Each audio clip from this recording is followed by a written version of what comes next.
예, 오늘 창세기 47장 13절부터 26절 본문 말씀으로 요셉의 토지 개혁이란 제목입니다.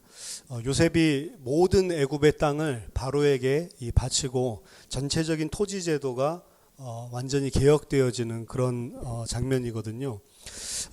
지난주에 살펴본 것처럼 지난 시간에 살펴본 것처럼 야곱이 바로를 축복하죠.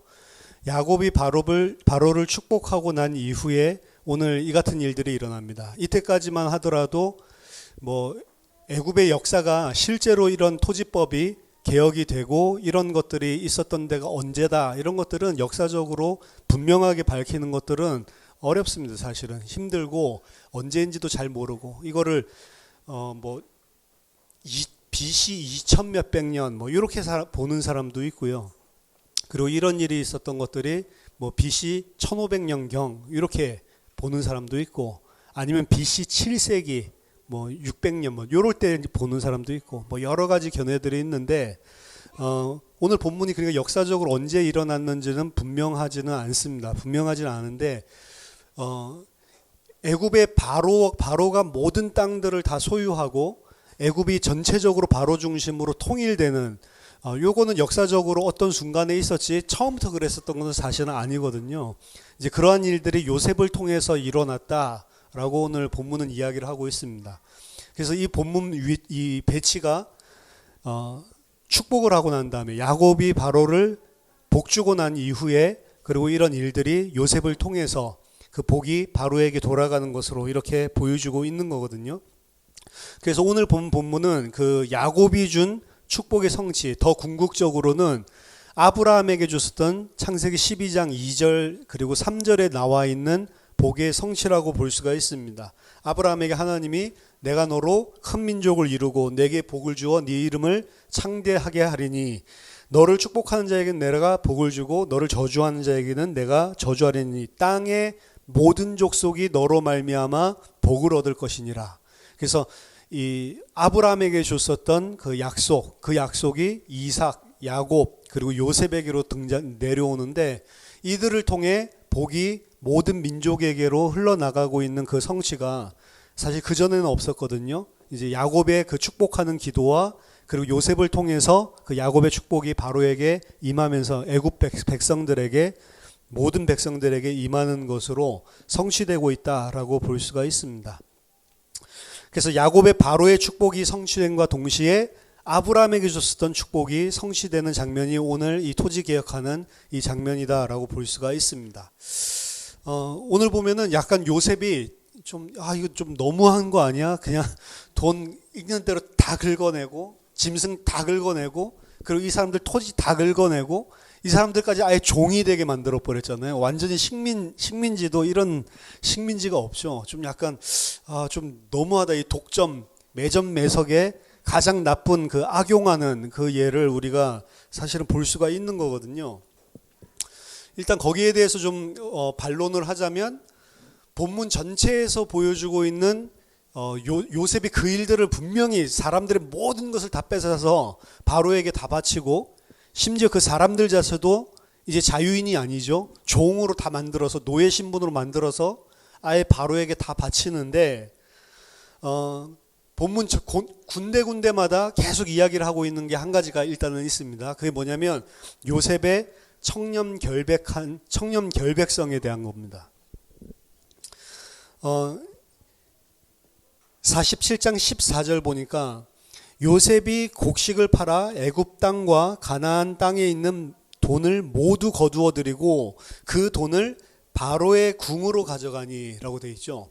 이 요셉이 취한 게 아니고 모든 돈을 다 받아서 바로의 궁으로 곧바로 가져가는 모습을 일부러 보여주고 있습니다. 그리고 이 나중에 47장 20절에도 보면 그러므로 요셉이 애굽의 모든 토지를 다 사서 바로에게 바치니라고 여기도 돼 있죠. 그래서 중간에서 이 요셉이 돈이나 그리고 가축이나 그리고 그들의 토지를 착복하는 부분들이 등장을 하지 않죠. 모든 것들을 다 바로의 궁으로 그리고 바로에게 다 귀속시키는 것들을 볼 수가 있죠. 이거는 요셉이 지금 바로의 궁에 들어가서 이 일을 할 때만 있었던 일이 아니고 보디발의 집에 종으로 들어갔을 때도 마찬가지였습니다. 청렴결백하게 하고 분명하게 일들도 성공을 해내고 그리고 아예 깨끗하다는 것을 가만히 지켜보고 있었던 보디발이 발견을 했죠. 그래서 요셉에게 모든 것을 다 위임하고 아예 자기 먹는 음식 외에는 아예 간섭조차 하지 않고 다 맡겨놨죠. 왜냐? 믿을만 하니까. 요셉을 보니까 절대로 뭐를 중간에서 착복하거나 뜯어먹을 사람이 아니고 모든 일들을 다 주인을 위해서 아예 성실하게 그리고 주인을 위해서 모든 일들을 성공적으로 할 수 있는 재능까지도 가지고 있는 청년이라는 걸 보고 모든 것을 아예 그냥 다 맡겨버리고 아예 쳐다보질 않았다라고 되어 있거든요. 이 보디발의 종의 집에 있었을 때 그 청년 결백성이 이 바로의 궁에 들어가서 사실은 이거 진짜로 많이 뜯어먹을 수 있는 기회입니다. 오늘날에는 우리나라가 그래도 많이 깨끗해졌다라고 하는데 불과 80년대 이럴 때만 하더라도 어떤 위치에 차지하고 있으면 그 위치를 갖다가 악용해 가지고 돈을 긁어 모았다고요. 저희 사촌 형님이 이 건축 설계 이런 거 하는데 예를 들어서 건물 짓고 나서 그거 이제 제대로 됐는지 안 됐는지 그거 검사하는 거 있잖아요. 그거 하러 나가면 그거 검사하고 잘 됐다 안 됐다 말해주면 될 거 아니에요. 근데 잘 안 된 것도 돈 뜯어내고요. 잘 된 것도 내가 해주지 않으면 아무리 잘했어도 통과가 안 되거든. 돈 뜯어내고. 그러니까 알아서 나중에는 돈 줘 이런 말 안 해도 알아서 다 기는 거예요. 그 돈을 갖다 한번 나가면 몇백만 원씩 막 그냥 꽁으로 막 생기는 거죠. 우리나라 그런 것들이 많았대요. 지금도 이제 그런 것들이 남아있는데 그런 게 너무 심하다 보니까 아예 김영란법 이런 거 만들어가지고 학교에서 이제 선생님 커피도 못 사주죠. 커피 사주면 뇌물 주는 거라고. 그래가지고 너무 좀 각박하게 아예 만들어버렸는데 우리나라에 그런 것들이 굉장히 심했다고요. 지금도 후진국들에 가면 러시아 대단한 나라 같지만 후진국입니다. 후진국.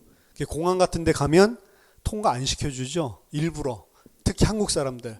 현찰로 100불 주면 그때 통과시켜주고. 그런 거 요즘도 한다니까요. 그러니까 부패한 나라들 다 그러죠. 이 애굽에 당시 요셉이 살았을 때 이 권력 가지고 떼먹으려고 생각하고 자기 배를 채우려고 하면 얼마나 그거 쉽겠어요. 아예 바로는 요셉에게 모든 거 다 위임했습니다. 굳이 내가 바로에게 갖다 주지 않고 내가 일부 한 20% 차지하고 바로에게 80% 줘도 바로는 아무 신경 안 쓴다고요. 근데 모든 것들을 다 아예 그냥 영혼까지 싹싹 다 긁어 모았죠. 사람들을 3차에 걸쳐서 돈 다 뺏어 먹고 짐승 다 뺏어 먹고 그리고 아예 토지 다 뺏어 먹고 너희 영혼까지도 아예 종으로 만들어 가지고 자기가 유익한 거 하나도 취하지 않고 전부 다 바로에게 귀속시키는 이 부분들을 보여주고 있죠. 그래서 이 일이 그냥 요셉이 단순하게 사람들 끌고 먹으려는 게 아니고 그 안에는 뭔가 의미가 사실은 있다는 것입니다. 자, 양식을 주면서 요셉이 3번에 걸쳐서 대가를 그래서 받는데 첫 번째는 돈입니다.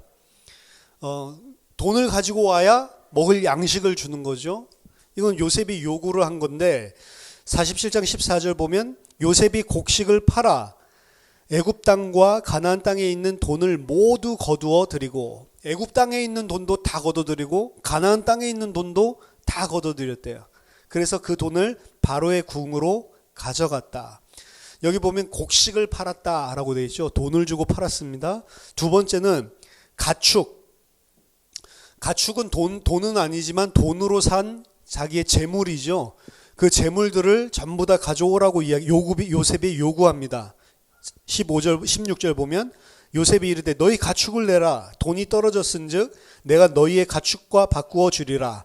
그들이 그들의 가축을 요셉에게 끌어오는지라. 그 요셉이 그 말과 양떼와 소떼와 나귀를 받고 그들에게 먹을 것을 주되 곧 그 모든 가축과 바꾸어서 그 해 동안 먹을 것을 그들에게 주니라.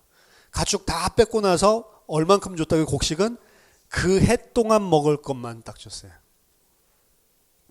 이게 너무하지 않냐? 너무한 것 같은데 솔직히 생각해 보세요. 양떼를 많이 가지고 있는 사람은 다 팔아야 됐을 거고 양떼가 한 마리밖에 없는 사람도 한 마리 주면 뭐 줬어요? 그 해 동안 먹을 걸 줬다니까요. 어떻게 보면 굉장히 관용적이죠. 그 해 동안 먹을 것을 일단은 책임지고 준 겁니다. 그 왜 몇 년째 끝날 건지 요셉은 알고 있잖아요. 근데 왜 그 해 동안 먹을 것만 줬냐? 그래야 땅까지 뺏을 수 있으니까. 그 다음에 또 찾아오는 겁니다. 그렇죠? 그 다음에 찾아올 때는 요셉이 요구를 안 해요. 요셉이 처음에는 돈 주고 팔았고, 그리고 돈 없다고 하니까 가축들 가지고 와라. 그럼 내가 값을 쳐서 곡식을 주겠다라고 이야기를 했죠.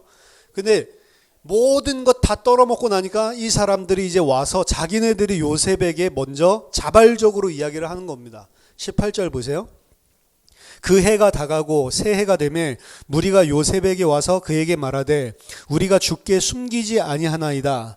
우리의 돈이 다하였고 우리의 가축대가 주께로 돌아갔사오니 주께 낼 것이 아무것도 남지 아니하고 우리의 몸과 토지뿐이라.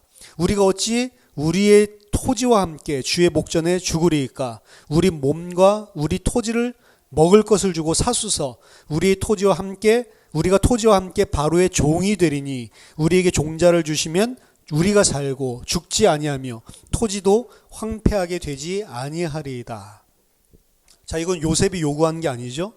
이 사람들이 이제 절박하니까 우리가 우리의 모든 토지와 그리고 우리의 몸을 바로에게 드리겠다. 그래서 우리를 곡식을 주고 살아. 그 곡식을 주면 우리와 우리 모든 토지는 다 바로의 종이 되겠다라고 본인들이 자발적으로 제안을 합니다. 그래서 자기 자신과 이 땅의 모든 것, 처음에는 양식을 사는데 어떻게 샀어요? 양식을 요셉이 요구하는 돈이랑 가축을 주고 샀다고. 근데 나중에 양식을 살 때는 어떻게 사냐면 자발적으로 자기 자신이 아예 종이 되고 자기 가지고 있는 토지까지도 모든 것을 갖다가 다 털어내서 그래서 양식을 사는 모습을 자발적으로 하는 것들을 보여주고 있습니다. 자발적으로 아무리 했지만 이거 좀 너무 심한 거 아니냐라고 볼 수 있는데 지금 요셉 이런 나쁜 놈이 어디 있냐 이런 생각이 드는데 우리 같으면 그럴 필요까지는 없고 일단 몇 년 지나면 이거 끝나니까 일단 양식 먹고 살라. 내가 이 농사 지을 수 있게 종자도 줄게. 그러면 너희들 나중에 풍년 들고 이렇게 되면 좀 갚아라. 뭐 이렇게 하면 되는데 그렇게 해달라고 하니까 냅다 다 받죠. 냅다 다 받고 난 다음에 요셉이 이게 악한 일이 아닙니다. 분명히 악한 일이 아니에요. 그 다음에 표현을 보면 25절 보세요. 그들이 이르되 주께서 우리를 살리셨사오니 우리가 주께 은혜를 입고 바로의 종이 되겠나이다.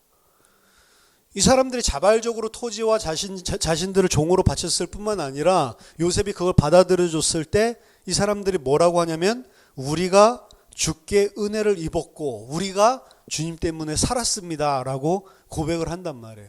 그러니까 이 사람들 입장에서 보면 감사한 일을 지금 이 요셉이 한 거죠. 그래서 요새의 토지법이 착취가 아니라는 말입니다. 그럼 이 사람들이 왜 모든 것을 다 탈탈 털리면서도 우리를 은혜를 주셔서 살려줬습니다 라고 고백을 했냐? 그게 바로 요셉의 토지법 때문에 그렇습니다. 23절 24절을 보면 요셉이 백성에게 이르되 오늘 내가 바로를 위하여 너희 몸과 너희 토지를 샀노라. 여기 종자가 있으니 너희는 그 땅에 뿌리라. 추수의 5분의 1을 바로에게 상납하고 5분의 4는 너희가 가져가서 토지의 종자로도 삼고 너희의 양식으로도 삼고 너희 가족과 어린아이의 양식으로도 삼으라. 토지를 다 뺏었죠. 다 뺏고 난 다음에 각 농사꾼들에게 토지를 다시 다 나눠줬어요. 나눠주고 난 다음에 뭐라고 해요? 이 토지의 5분의 1, 20%는 바로에게 세금으로 내고 나머지 80%는 너희들이 다 취하라고 하죠. 여러분 세금 몇 퍼센트 냅니까? 자영업 하시는 분들 세금 몇 퍼센트 내요? 20% 냅니까? 예? 그 정도 내죠? 그렇죠? 많이 내도 20%좀 넘지. 그렇죠? 20% 훨씬 안 10% 낸다? 이런 거 없습니다. 지금 오늘날 대한민국에서도 내 모든 소득의 10%만 그 세금을 낸다? 아니요. 국가에서 다 뜯어가요, 사실은.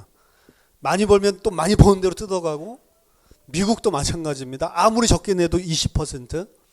근데 지금 보세요. 이 애굽 땅에서 모든 것들을 다 털고 이 사람들 노예 신분으로 다 만들었어요. 말하자면 이 사람들은 소작농도 아닙니다. 농노예요, 농노.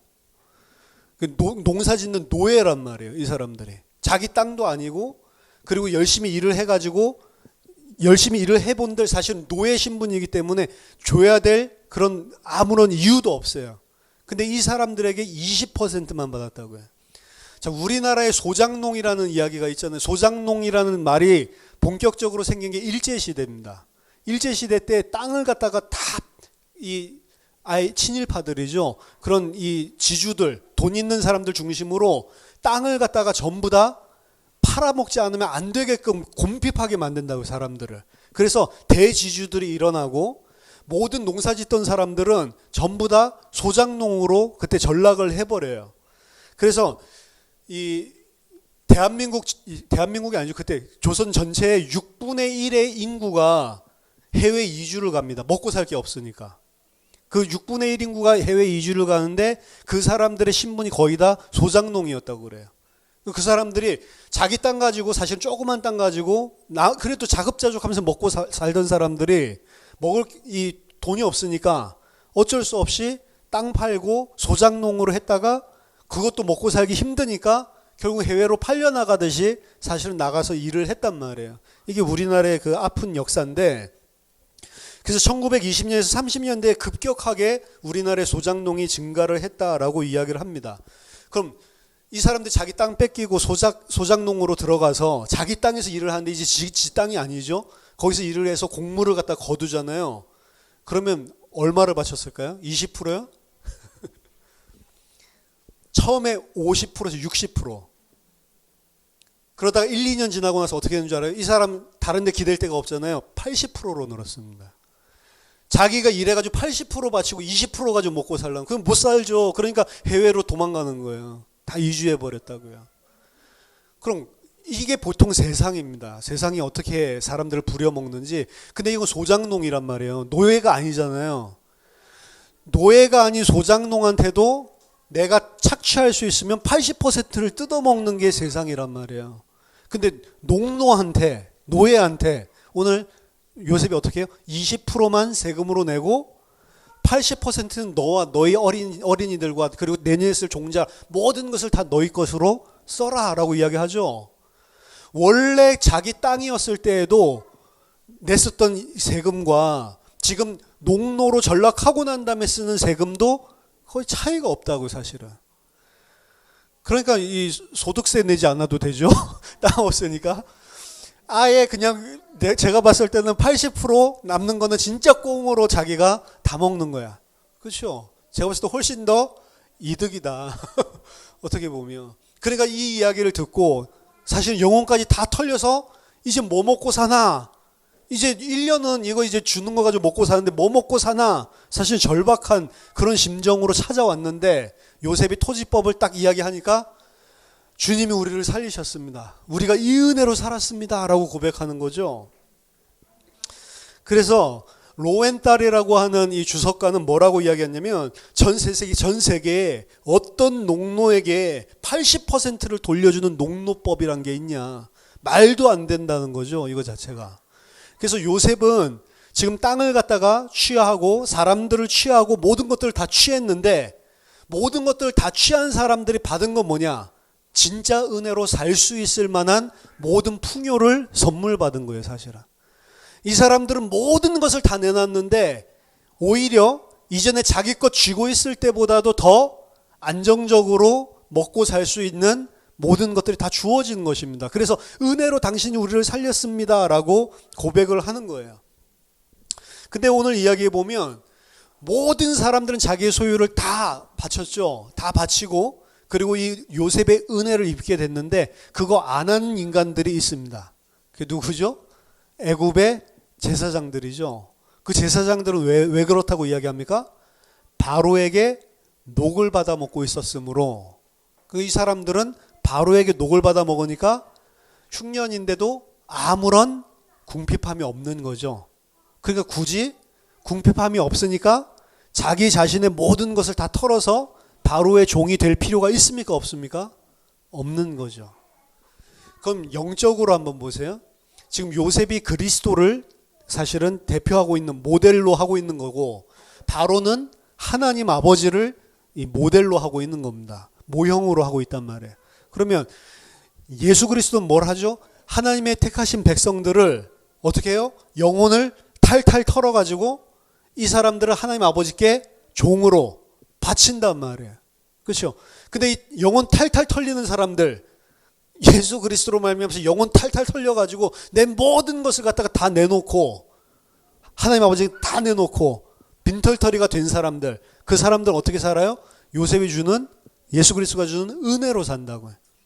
근데 그 은혜로 사는 것이 이전에 내 힘으로 살고 내 능력으로 살고 이 땅의 것으로 살았을 때 살았던 것보다 훨씬 더 윤택하고 행복하다니까요. 근데 제사장이라고 하는 사람들은 기근이 들었는데도 바로에게 녹을 먹고 있기 때문에, 그것도 바로의 은혜인데, 바로에게 야, 이 기근 가운데서도 내가 바로의 녹을 먹으니까 나는 다른 사람도 저렇게 힘든데 나는 아무런 힘든 게 없구나 라고 해서 은혜에 감사합니까? 감사 안 해요. 그렇죠? 기근 당하고 어려움 당한 사람만 감사할 줄 알아요. 거꾸로. 기근 안 당한 사람은 어떻게 해요?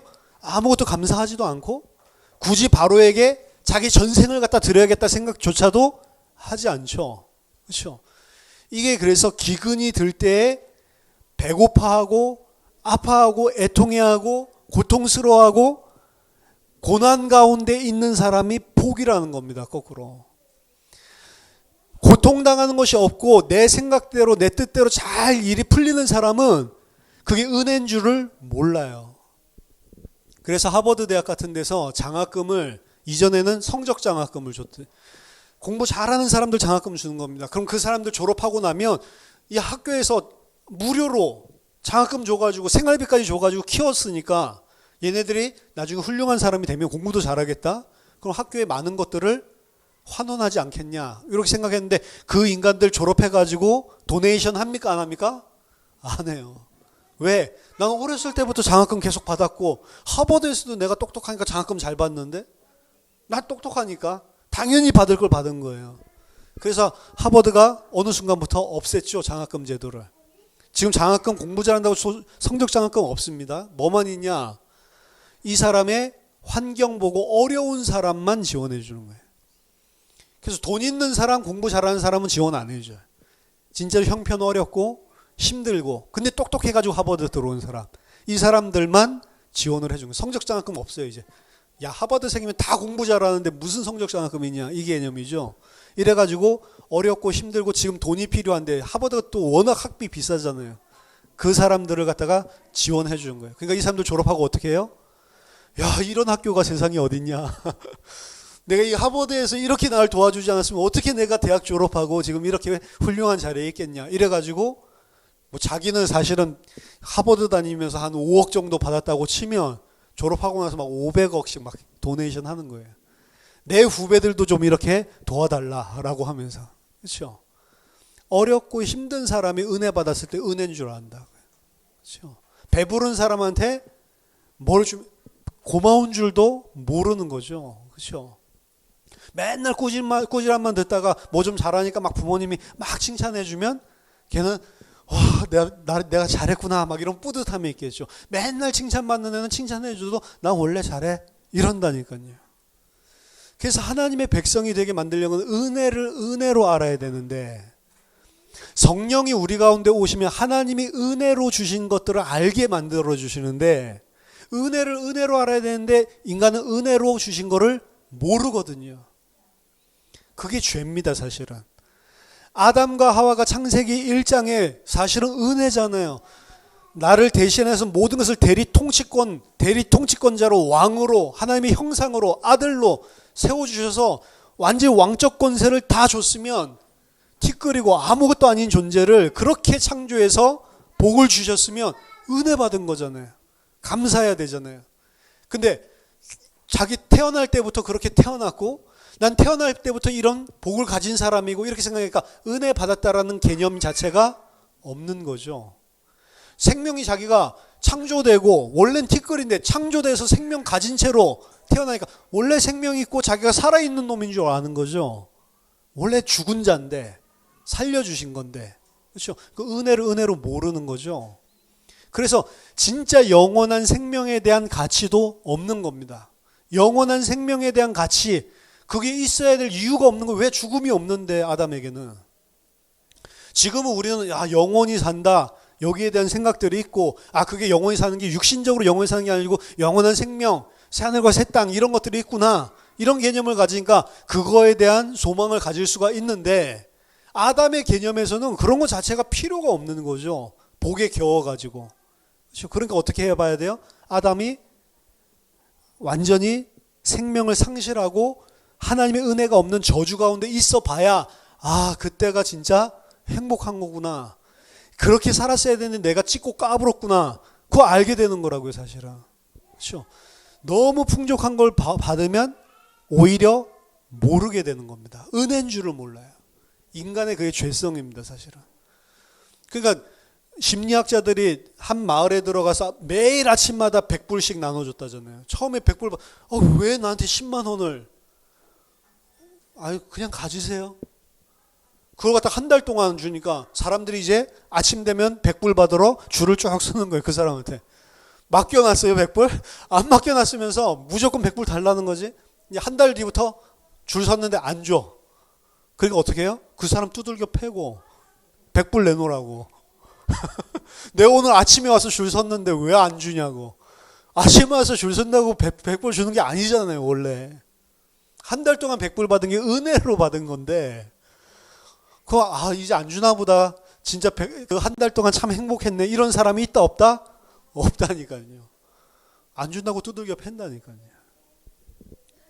그게 인간입니다. 모슬렘 국가 가면 참 희한한, 모든 것이 다 알라의 은혜로 되어지는 거래요. 그래서 부자가 되는 것도 다 알라의 뜻과 은혜로 되어진 거다. 그래서 네가 부자가 아니고 알라가 해준 거래요. 참 좋은 믿음 같죠? 그럼 부자는 어떻게 해야 되냐? 가난한 사람에게 돈을 나눠줘야 되는 의무가 있어요. 왜? 알라가 그렇게 해줬으니까 너는 가난한 사람에게 너 보고 나눠주라고 그렇게 맡겨준 거다. 이런 개념이 너무 확실해. 그래가지고 부자 집 앞에는 거지들이 항상 줄을 서 있고, 부자는 그 사람들에게 반드시 밥을 주든 뭘 주든 나눠줘야 돼요. 안 나눠주면 어떻게 해요? 전부 다 손가락질하면서 욕한다고. 그렇죠? 그게 일상화 돼버리니까 이제 자기가 권리야. 나 가난한데 왜 돈 안 줘? 이렇게 나온다고요. 희한하죠? 그러니까 이 사람들 인샬라라고 말하면 모든 게 다 해결이에요. 이집트 가니까. 자동차에 그 백밀러가 없어요. 그 백밀러가 없이 어떻게 차선 변경을 해요? 힘들잖아요. 그러니까 알아서 기어야 돼. 저 사람 들어올 것 같으면 안 본다는 걸 인식하고 운전을 다 하더라고. 그러니까 사고가 안 나. 근데 사람도 마찬가지예요. 신호등 이런 거 필요가 없어요. 무시입니다. 무시. 있어도 자동차도 그냥 가고 사람도 그냥 가고 아무도 신경 안 써요. 그 사고가 사람들, 자동차들끼리 사고 나는 것보다 자동차랑 사람이랑 사고 나는 게 더 많아요. 이상하죠? 왜? 근데 자동차로 사람을 죽였어. 죽였는데도 불구하고 3일 만에 그냥 풀려납니다. 뭐라고 말하면요? 인샬라. 이게 하나님의 뜻일지 어떻게 하냐. 요 말만 하면 그러네. 이렇게 풀어줘요. 희한한 나라죠.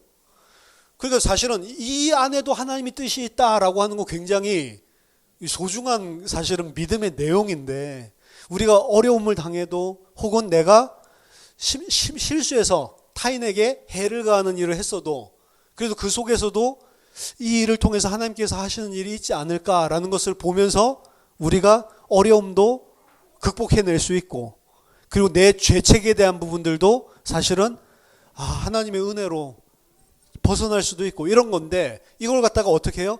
완전히 내 욕심을 채우기 위해서 남용을 시켜버리는 게 인간이라니까요. 우리도 그런 것들이 있을 수 있어요. 하나님의 절대 주권 외치는 사람들이 자기가 잘못해서 남 상처받고 있는데 그 상처받는 사람한테 뭐라고 해요?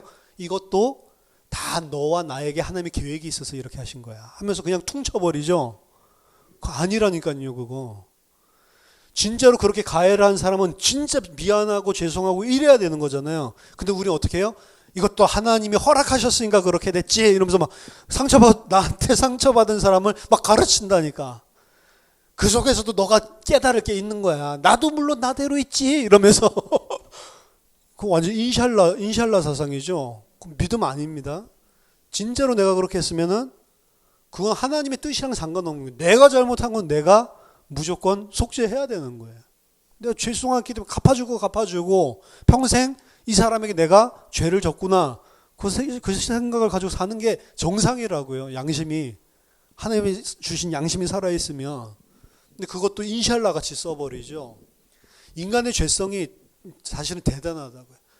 제사장이 사실은 가장 감사해야 될 인간들이에요. 그렇죠? 백성들이 지금 은혜 받아서 감사하다고 할 게 아니고 이 사람들 어떻게 보면 영혼까지 다 탈탈 털린 사람들이고 진짜로 감사해야 될 사람들은 제사장들이라고요. 근데 제사장은 감사하지 않아요. 제사장은 절대로 자기의 모든 것을 다 바로에게 복속시키지 않습니다. 왜요? 지잘난 맛에. 그렇죠? 그래서 하나님의 백성과 하나님의 백성 아닌 요 사람들을 갈라놓을 때 심령이 가난하고 애통하는 일이 없으면 하나님의 백성 되기가 힘들다가 아니고 불가능해요. 제가 봤을 때는. 그래서 우리가 하나님의 백성으로 성장해 구원받고 성장하고 자라나서 완성으로 가는 길 가운데서는 계속해서 우리의 영혼이 탈탈 털리는 일들이 생기게 돼 있어요. 고난이 생기고 내 뜻대로 일이 안 풀리는 것들이 생기고 역경이 계속 온단 말이에요. 아픔이 계속 옵니다. 그런 것들 통해서 하나님 그것조차도 다 포기하고 내려놓고 주께 다 돌려드리고 내가 하나님만 바라보는 자로 살기를 원하시는 거예요. 제가 그 집에서 쫓겨났을 때 이야기를 했잖아요. 돈이 조금 있으면 그 돈 가지고 매니지해서 살려고 이런다니까. 근데 그 돈 다 털리고 주머니에 아무것도 없으니까 어떻게 해요? 죽으면 죽으리다. 그러면서 하나님의 은혜에 기대서 산다니까. 그럼 그렇게 은혜에 기대서 살면 굶어 죽습니까? 안 굶어 죽어요. 우리나라에 지금 굶어 죽는 사람이 있다는 거는 거의 있을 수가 없는, 이전에는 많이, 지금도 어떤 사람들 극빈 가난해가지고 굶어 죽는 사람 나오는데 그거는 좀 지혜가 없어서 그래요. 지혜만 조금 있으면 굳이 구걸하면서 다니지 않아도 우리나라 다 먹고 살 수 있는 방법들이 다 있습니다, 사실은. 그렇죠? 맥도날드 같은 데 가 있어도 먹을 게 밤 12시만 지나면 그날 만들었던 거 다 버리거든요. 그거 먹으면 돼요. 굶어 죽지 않아요, 절대로. 그리고 요즘에는 그냥 미국 같은 데 가보면 아예 해프앤해프 그 스타벅스 같은 데는 그 우유 타먹지, 크림 타먹잖아요. 그 해프앤해프를 마음껏 따라 먹을 수 있도록 아예 내놔요, 그냥. 그거 먹으면 돼. 그리고 꿀도 그냥 내놓는다. 그 꿀이랑 해프앤해프 섞어가지고 먹으면 된다고. 먹을 게 너무너무 많아요, 사실은. 먹을 게 많고 먹을 것 부유해지고 풍족해지면 하나님께 돌아가냐? 안 그래요. 서구가 어렵게 살 때는 힘들어서 하나님 다 기대고 이랬는데 산업혁명이 일어나서 먹고 살고 부유해지고 선진화가 되니까 어떻게 해요? 전부 다 교회 떠나는 겁니다. 미국 마찬가지예요. 한국 마찬가지입니다. 먹고 살고 어려울 때는 뭔가 의존해서 살아야 되고 내가 그 하나님의 도움이 없이는 못 산다라는 생각이 찾아오는데 먹고 살만 하면 그 생각이 없는 것입니다. 그래서 우리나라 지금 청소년 복음화율이 3%인 거예요. 교회 안 가요. 재미도 없고 굳이 하나님 안 믿어도 잘 먹고 잘 살 수 있다는 걸 알아버렸어. 정확하게 안 건데 이 땅에서 먹고 사는 건 하나님 도움 없이도 일반 은총 가지고 그냥 똑똑한 놈은 잘 먹고 잘 살 수가 있단 말이에요. 진짜 하나님의 은혜면 어떻게 해요? 잘 먹고 잘 살 수 있는 놈을 막아버린다고, 오히려 하나님은. 그래서 내 힘으로 짓고 까부는 게 아니구나, 이걸 갖다 인정하게끔 만든다고요. 그래서 심령이 가난해지고 애통하게 하고 내 힘으로 먹고 사는 거 아니구나 라고 알게 된다고요. 그렇게 해서 하나님을 의존하면 먹고 살 수 있냐? 먹고 살 수 있다니까. 단 진짜로 부유하게 풍족하게 먹으면 살 수 있냐? 아니면 좀 맛없고 좀 거친 음식들 먹고 이렇게 먹으면서 사냐? 그거 차이지. 어차피 먹고 사는 거는 된다니까요, 사실은. 우리는 이제 배가 부르기 시작하면 맛있는 거 먹고 살았던 맛있는 거 먹고 살아야 되는 그 기준이 강하니까 계속 힘들다 그러는데 먹고는 살 수가 있어요, 사실은. 그 큰 문제가 아니란 말이죠. 하나님한테 모든 거 다 맡기고 돈 다 없어가지고 아무것도 내 거 가지고는 더 이상 매니지 할 수 없어. 하나님께 맡기고 나니까 만사가 편하더라고요. 그 다음부터 이제 은혜로 먹고 사는 거예요. 그렇죠? 그래서 또 하나님 은혜로 과외 열어주면 과외 해가지고 또 돈 벌어가지고 그거 가지고 살고. 그래서 과외할 때도 이제는 뭐라고 해요? 예전에는 내가 똑똑하니까 과외한다라고 생각했는데 이제는 뭐라고 해요? 아, 이것도 다 하나님의 은혜로 시간표 되니까 열어주시니까 내가 과외도 할 수 있는 거구나. 이전에도 과외했는데 똑같이 생각을 한다니까요. 자, 농노들 보세요. 애굽의 농노들. 이전에도 20% 바로한테 세금 내면서 살았던 사람들입니다. 근데 그 20% 세금 내면서 바로에게 감사했어요? 아, 다 뜯어가네. 이런 생각했겠죠. 근데 지금 농노의 신분으로 20% 뜯어가니까 어떻게 해요? 은혜를 받았습니다. 우리가 살았습니다. 라고 이야기를 하죠.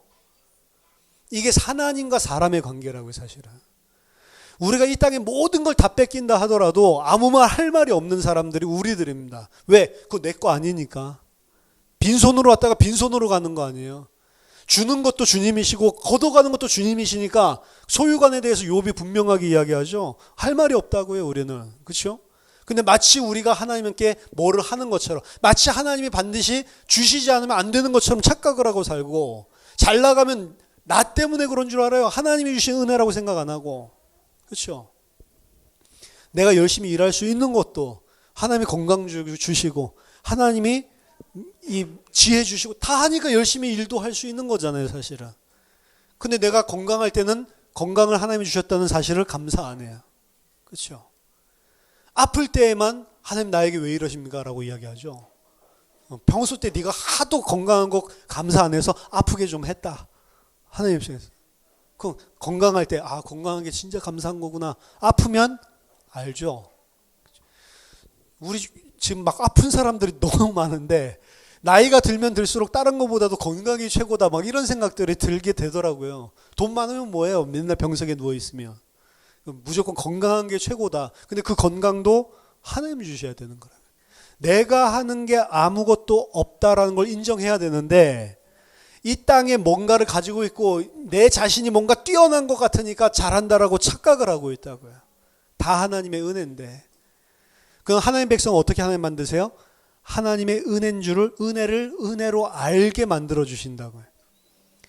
그래서 하나님의 은혜를 알도록 만들기 위해서는 어떻게 해야 돼요? 하나님 주신 거를 걷어가셔야 돼요, 사실은.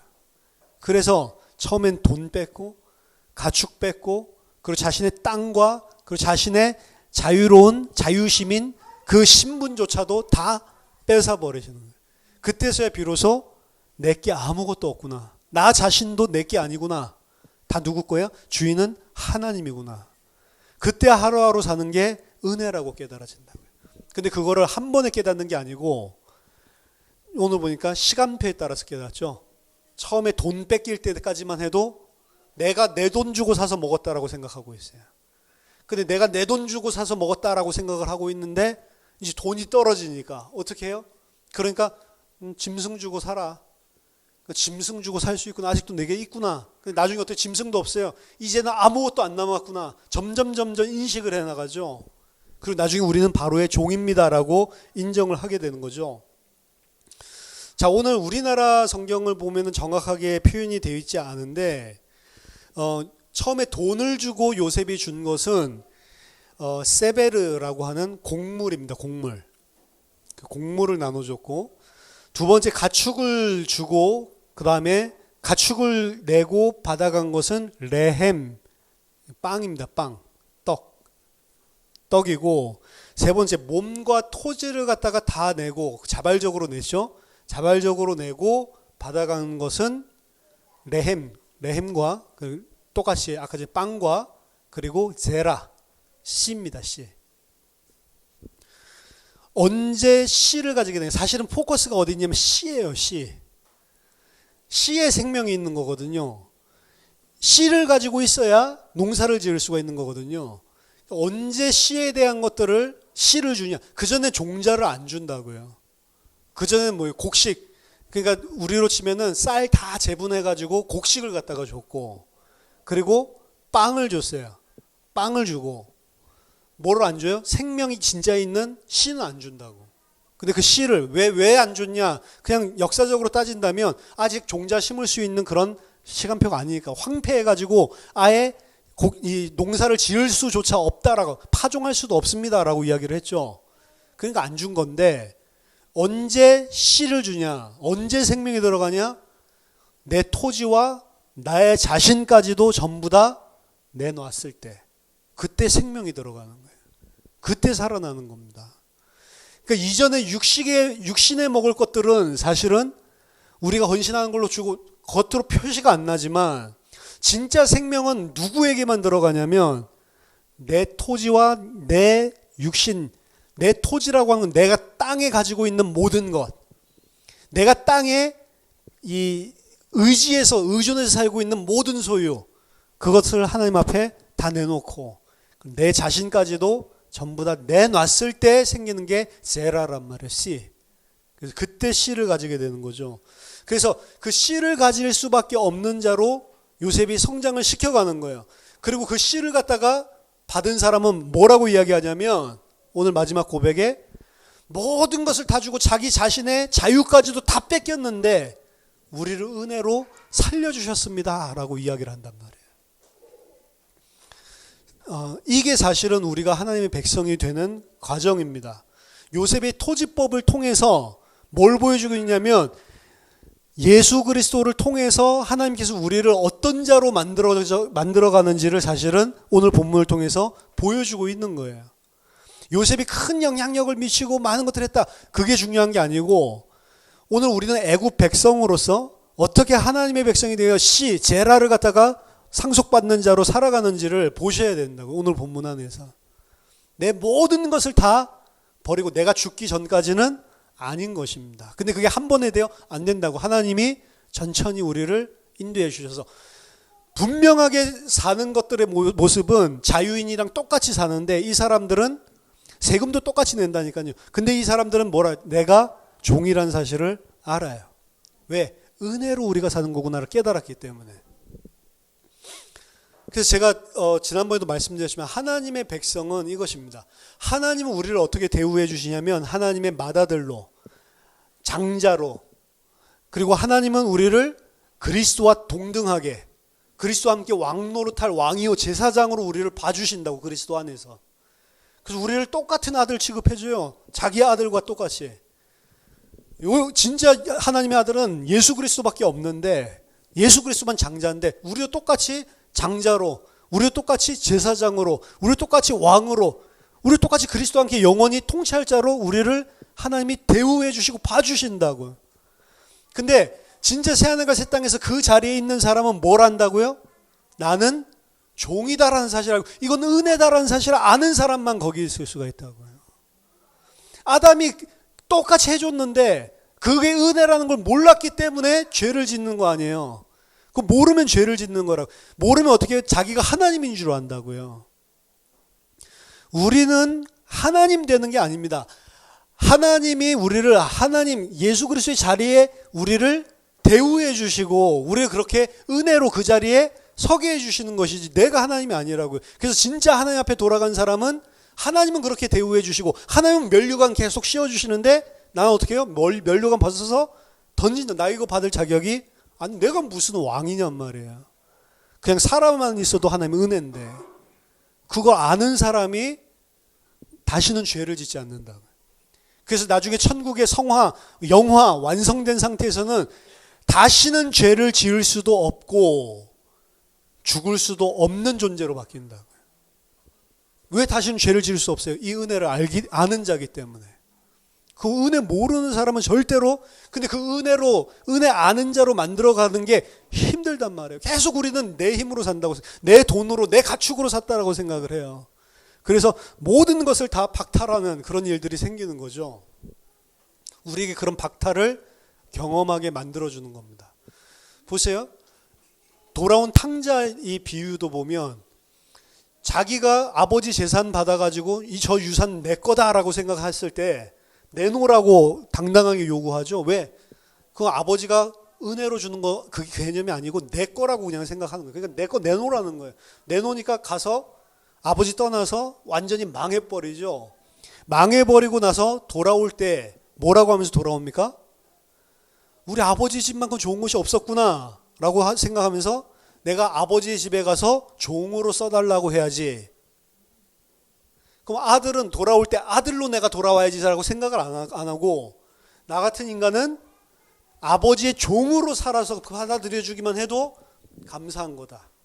그 생각을 가지고 돌아왔죠. 왜? 영혼까지 다 털려버렸어. 돼지 쥐엄 열매도 못 먹는 수준으로 완전히 내려앉았단 말이에요. 그렇게 되니까 자기 자신 다 비우고 이제 종의 신분으로 아버지 앞에 나아가죠. 근데 아버지가 종이라고 합니까? 인장 그리고 신발 그리고 옷 다 입혀주면서 너는 내 아들이고 살았다 왔다. 아들이라고 해주죠. 아버지는 아들이라고 분명하게 인정을 해주는데 그 아들은 어떻게 생각해요? 나는 은혜를 받은 종입니다. 아, 나 아들이에요? 그럼 이제 아들 행세해야지. 이렇게 하는 법이 없다니까요. 진짜 은혜를 받으면. 그렇죠? 그래서 우리가 그리스도와 똑같이 하나님과 똑같이 된다라고 하니까 내가 하나님인 줄 착각하는데 하나님 아니라니까요. 종입니다. 죄인이에요. 우리가 의인입니까? 죄인입니까? 옛날에 구원파가. 당신 의인입니까? 죄인입니까? 아, 저 죄인이죠. 그럼 어떻게 죄인은 천국 갈 수 없는데? 의인입니다. 그럼 죄 안 지었어요? 그럼 뭐예요 답이? 복음을 모른다고. 옛날 구원파에서 그렇게 했잖아요. 우리는 의인도 아니고 죄인도 아니고 뭐죠? 의롭다 칭하심을 받은 죄인입니다. 그렇죠? 그러니까 하나님이 우리를 봐주실 때 그리스도를 통해서 봐주시니까 우리를 의롭게 봐주세요. 근데 우리가 하나님 볼 때는 어때요? 죄인이라니까. 맨날 짓는 게 죄밖에 없는데. 그렇죠? 나 의인이다. 의인이니까 나 죄 모두 용서받았으니까 내 마음대로 할 수 있다. 그거는 하나님의 은혜를 받은 사람이 아니란 말이에요. 그러니까 구원파에서 이야기하는 것처럼 해방됐고 자유를 얻었기 때문에 내가 이제 무슨 짓을 해도 이 미래의 죄까지도 다 십자가에서 대속받았기 때문에 아무렇게나 살고 방임할 수 있다? 없단 말이에요. 그건 다른 영을 받은 거죠. 구원파가 다 그런다는 게 아니고 저도 잘 모르는데 구원파 중에 일부는 그 죄를 용서받은 것들을 근거로 해서 이 땅에서 그냥 마음껏 방탕하게 살아도 괜찮은 거를 누리는 게 믿음인 것처럼 속인단 말이에요. 가짜란 말이죠. 근데 그런 영향을 구원파 안에만 있는 게 아니고 다른 데도 일반 교회에도 많이 파고 들어왔다니까. 그런 사상이. 진짜 과거, 현재, 미래의 모든 죄에서 우리를 대속하신 그 구원을 얻었다라고 하는 사람은 결코 그럴 수 없느니라 바울은 이야기하죠. 그 죄에서 은혜를 받았는데 결코 그 은혜 받은 사람은 그럴 수가 없다. 어떻게 거기 다시 돌아가서 그 죄 가운데 빠질 수가 있냐라고 이야기를 하는 거죠. 그래서 하나님이 우리를 그리스도인으로 하나님의 백성으로 만들어가는 과정들을 설명을 해주고 있는 것입니다. 우리는 여전히 애굽 백성들이에요. 여전히 우리가 가지고 있는 돈, 내가 가지고 있는 가축, 그리고 내가 소유하고 있는 토지, 그리고 내 자신, 그걸 의지해서 먹고 사는 줄로 착각을 한단 말이에요. 하나님은 뭘 원하시냐? 모든 것들을 다 내려놓고 그것 때문에 사는 것이 아니고 나는 은혜로만 살 수 있는 존재입니다. 그때 그리스도 씨가 우리 속에 들어오는 거예요. 그때 씨가 들어오는 거예요. 그 씨가 없으면 아무것도 아닌 것입니다. 사실은. 그 과정까지 시간표에 맞게끔 하나 둘씩 인도하는 거죠. 사실은 그 기근이라는 일들을 통해서 하나님이 택하신 백성들은 계속 그 스케줄대로 한 걸음 한 걸음씩 따라오는 거죠. 끝까지 인도해서 결국엔 우리는 하나님의 은혜로 사는 것이구나라는 것을 인정하게끔 바꾸어 버리시는 겁니다. 그게 요셉의 토지개혁법이에요. 이 토지개혁법이 얼마나 좋았냐면 지금 이 시대까지 오늘날까지도 그 법이 그대로 존재한다라고 마지막에 오늘 본문에서 이야기를 하고 있죠. 오늘 이 시대가 언제인지 모르겠지만 모세가 이 기록을 했다고 하면은 거의 400년 뒤. 그렇죠. 이 법이. 그리고 만약 모세 때가 아니고 이게 더 후대에 쓰여졌다라고 하면 어떤 사람들이 이게 5세기 때 쓰여졌다는 거의 1000년, 700년. 엄청나게 오랜 기간 동안 이 법이 유지가 됐어요. 그 말은 무슨 말이에요? 이게 바로의 입장에서도 그리고 이게 일반 백성들 입장에서도 가장 지혜롭고 그리고 진짜 먹고 살만한, 누가 착취를 하는 것이 아니고 진짜로 이 민중들을 위한, 백성들을 위한 그런 정책이고 법이었다는 거죠. 400년 동안 법이 안 바뀌었대. 우리나라는 입시법이 매년마다 바뀌는데, 그렇죠? 사실은 지혜입니다, 지혜. 근데 그 요셉의 지혜는 무엇을 위한 지혜냐? 하나님의 백성을 은혜로 사는 것을 알게 만들어내는 지혜였단 말이에요. 예수님이 십자가에서 죽으시면서 우리 죄를 용서하신 것도 사실은 그거 아닙니까? 내 은혜로 너희들이 사는 거다 라는 거를 우리한테 강하게 우리에게 보여주는 거예요, 사실은. 그렇죠? 우리는 은혜로 사는 것입니다. 그렇죠? 은혜로 여러분들이 사는 것을 인정하신다면 나뿐만 아니라 다른 사람들도 하나님의 은혜로 사는 것들을 인정해 주시고 사시기 바랍니다. 그러면 좀 더 너그러워질 수 있어요. 그렇죠? 우리가 다 변하는 시간표들 가운데 있구나라고 인정을 하세요. 그럼 우리가 조금 빠르다고 해서 그것도 은혜로 된 거고, 늦는 것도 은혜가 필요한 거고. 근데 우리가 뭐 가타부타 말을 할 수가 있겠어요. 그렇죠?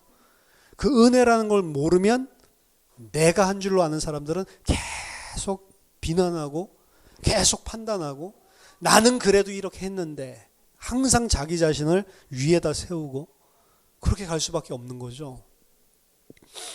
오늘 성탄주일인데 성탄에 대한 메시지들은 25일 날 같이 나누기로 하고, 성탄을 통해서도 우리들이 알아야 될 거는 하나님이 자기 자신을 비워서 종의 형체로 이 땅에 오신 것입니다. 그 은혜예요, 사실은. 우리를 살리기 위해서 하나님이 종의 형체를 가지고 이 땅에 오셔서 죽기까지 순종하는 사건이 사실은 성탄절입니다. 기쁜 날이지만 하나님의 입장에서 본다면, 제2위 성자의 입장에서 본다면 영원한 육신을 입는 그 길을 선택한 것이고, 그리고 영원한 육신에 갇히시더라도 기어코 하나님의 백성을 살려내겠다는 그 은혜로 이 땅에 오신 것이에요. 이 땅에 살고 왕으로 살기 위해서 온 게 아니고 죽기 위해서 오셨다고. 그렇죠? 우리는 살기 위해서 사는데 죽기 위해서 이 땅에 오셨다고요. 그리고 그리스도를 믿는 자 또한 그 안에 그 영으로 함께 하셔서 어떻게 만드세요? 이 땅을 사는데 어떻게 살게 만들어요? 죽기 위해서 살게 만들어 주신다. 그리스도인은 죽기 위해서 사는 거예요. 그래서 내가 죽고 하나님의 은혜로 산다라는 것을 인식하는 그 과정이 이 땅의 삶입니다. 그걸 이 땅에서 배우지 못한 사람은 절대로 새하늘 새 땅에 못 가게 돼 있어요. 그거 하나님의 백성이 아니란 말이에요.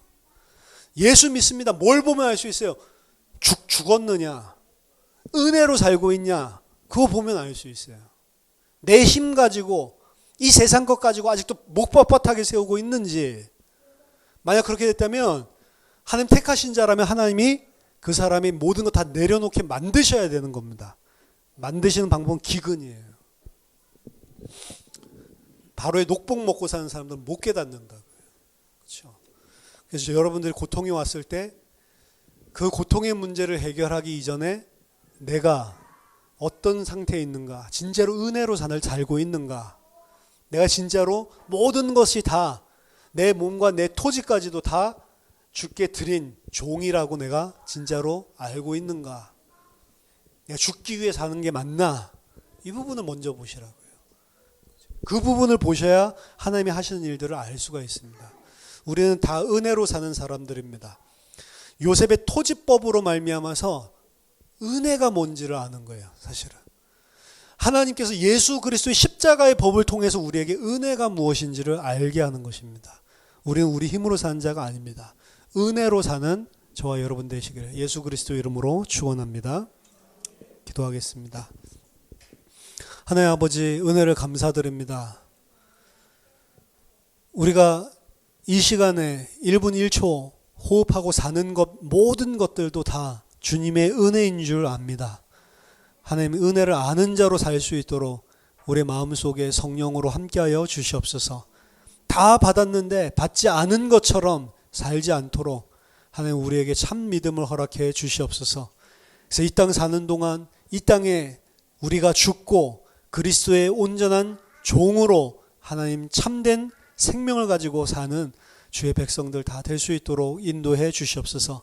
어려움과 문제 있습니까? 그 속에서도 은혜를 보게 하시고 그 속에서도 하나님께서 하시는 일들을 볼 수 있는 영안을 열어 주시옵소서. 하나님 풍족한 가운데 있습니까? 그것 또한 은혜이지 내가 아닌 것을 고백하고 하나님께 모든 영광을 돌리는 주의 백성들 되게 하여 주시옵소서. 예수 그리스도 이름으로 기도하옵나이다. 아멘.